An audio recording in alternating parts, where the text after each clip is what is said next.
DDT has been banned in this country for more than 50 years, but a new study shows fish still have the poisonous pesticide in their system. Good evening. Thanks for joining us. I'm Marcella Lee. And I'm Shannon Handy in for Carlo Chiquetta. The study was conducted by researchers at Scripps Institution of Oceanography. CBS 8's Steve Price got an early copy of the results and joins us live now with the details from Pacific Beach. Steve? Yeah, Shannon and Marcella, more than thousands of barrels of contaminated waste were dumped into a dozen different sites in Southern California in the ocean, including here in San Diego. Now, 50 years later, researchers are wondering if our fish is safe to eat.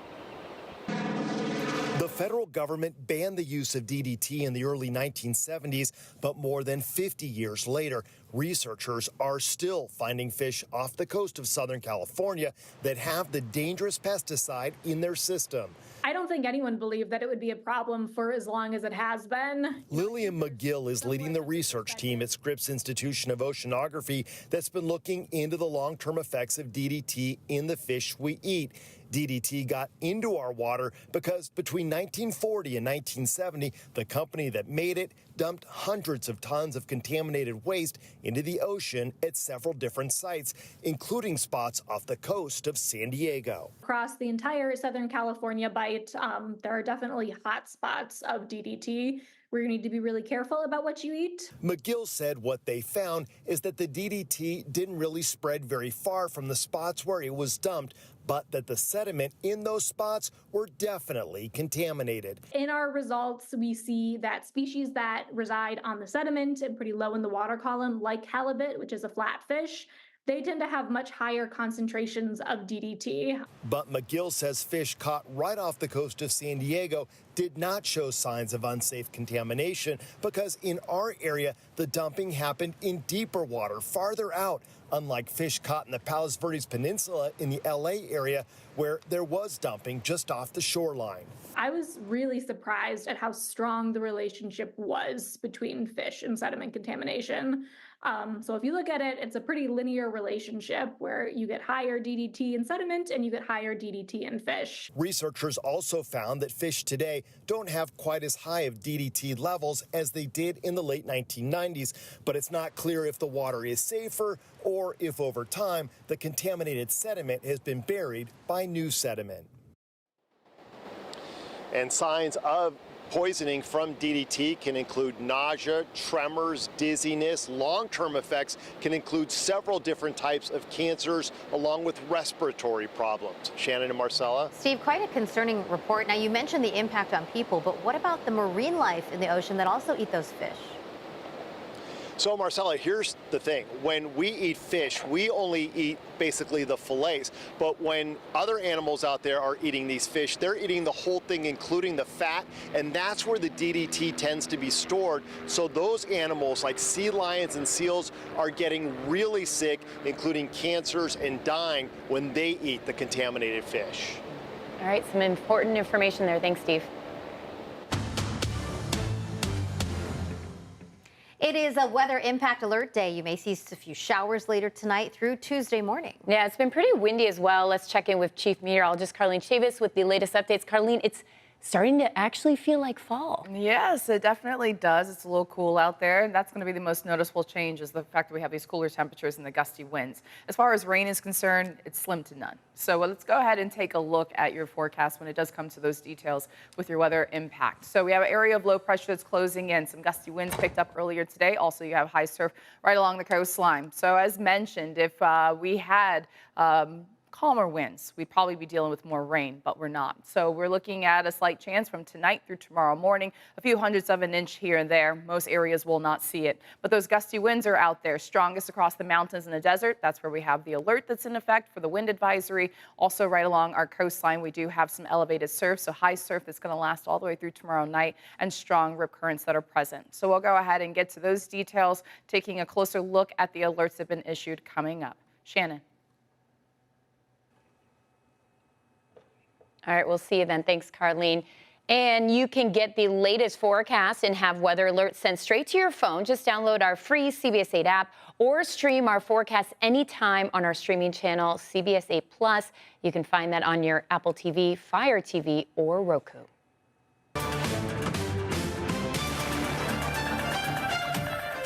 With the election now just 8 days away, a handful of voting centers here in San Diego opened up over the weekend. Registrar of Voters Cynthia Paz tells us everything has been running smoothly and her office is ready for the election. She says more than 500,000 mail-in ballots have been returned so far, and those votes will be among the first results released at 8 p.m. on election night, right when those polls close.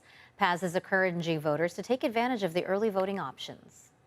We don't want any delays on election day. So we already know that people enjoy when they vote in person, they want to show up on election day. So if you want to avoid delays, plan for the weather, get out there and vote early.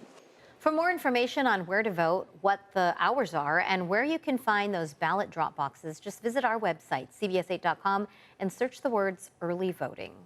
In this final week of the presidential campaign, the race for president remains neck and neck. Earlier today, I spoke with the director of elections and surveys for CBS News. He shared the findings of a new poll, which includes how the gender gap plays a role in who people are voting for. With Election Day just over a week out, the Harris and Trump campaigns are focusing their efforts on 7 battleground states, planning visits up until the very end. I believe in the important and good work that government can do. We will have the strongest economy, the most secure borders, the safest cities. CBS News just unveiled a new poll showing the race is as close as ever. Nationally, we've got it at +1 Harris, but in the battlegrounds, of course, Georgia being one, it is dead even. Anthony Salvanto is CBS News' Director of Elections and Surveys. He says one key finding in their poll has to do with the gender gap, which is as large as we've seen since polling began. More women going for Harris, more men going for Trump. When we ask people about efforts to promote gender equality in the United States, for those who believe those efforts have been going too far of late, look how overwhelmingly they are voting for Donald Trump. That's a lot of men who say that. But for those who say that gender equality efforts haven't gone far enough, and there's more women who say that, they are overwhelmingly voting for Kamala Harris. That's one of the larger forces behind that gender gap. The other one is the way that the campaigns may be reinforcing this as well. Take a look at this. Women, most of them tell us they think the Trump campaign is paying too little attention to the concerns of women. So that's one of the factors behind there. By the way, if I show you the views of men there, it's rather the opposite. A majority of men saying the Harris campaign isn't paying enough attention to the concerns of men. Salvanto says the election will be decided by voter turnout, adding every vote really does count. What's really going to happen here in all these close races with so few undecided voters, our polling shows that it comes down to people who may decide to vote, may decide not to vote. The turnout's going to be really key. That's what I mean by really tight race. And coming up at 6:30, we'll have more as the final week of the campaign trail kicks off for both presidential candidates. The latest as both campaigns respond to controversial comments made over the weekend. New tonight, it could be several months before the Menendez brothers are eligible for a parole hearing. And even before that, a judge must first approve their resentencing. The Department of Corrections has released new photos of the brothers you just saw there. CBS 8's David Gofferson shows us what life behind bars looks like in the Otay Mesa prison. Eric Menendez has been here at Donovan State Prison since 2013. He was reunited with his older brother when Lyle Menendez was transferred here in 2018. But now it looks like the brothers will have to wait at least 7 or 8 months before the possibility of a release date. The Department of Corrections has released new mugshots, both taken October 10th, of 53-year-old Eric Menendez and 56-year-old Lyle Menendez. The Los Angeles District Attorney recommended resentencing for the brothers last week, but it could take 30 to 45 days to schedule a court hearing. The brothers were convicted in the 1989 shotgun murders of their parents, Jose and Kitty Menendez. It will be up to the judge to decide whether resentencing will take place, reducing the original sentence of life without parole to 50 years to life with the possibility of parole. Then and only then would the brothers be eligible for a parole hearing.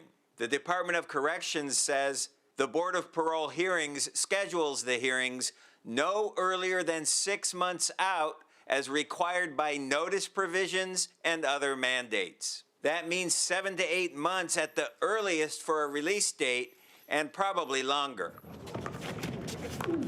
The brothers are housed at Cell Block E at Donovan State Prison in Otay Mesa. It's a special housing unit for well-behaved inmates. In fact, the Menendez brothers both helped paint this mural on the walls of Donovan. They have gotten married and gone to college while in prison. Both brothers earning Associate of Arts degrees in sociology from Southwestern College, and Lyle earning a Bachelor of Arts from UC Irvine. They're not getting away scot-free. Understand, there's been punishment, substantial punishment meted out. Attorney Gene Iredale says because the brothers have spent almost 35 years in prison, and because there is new evidence that as boys they were molested by their father, their chances at parole look good. They no longer represent a risk to society, and they have been substantially punished for the conduct in which they engaged. David Gottfredson, CBS 8.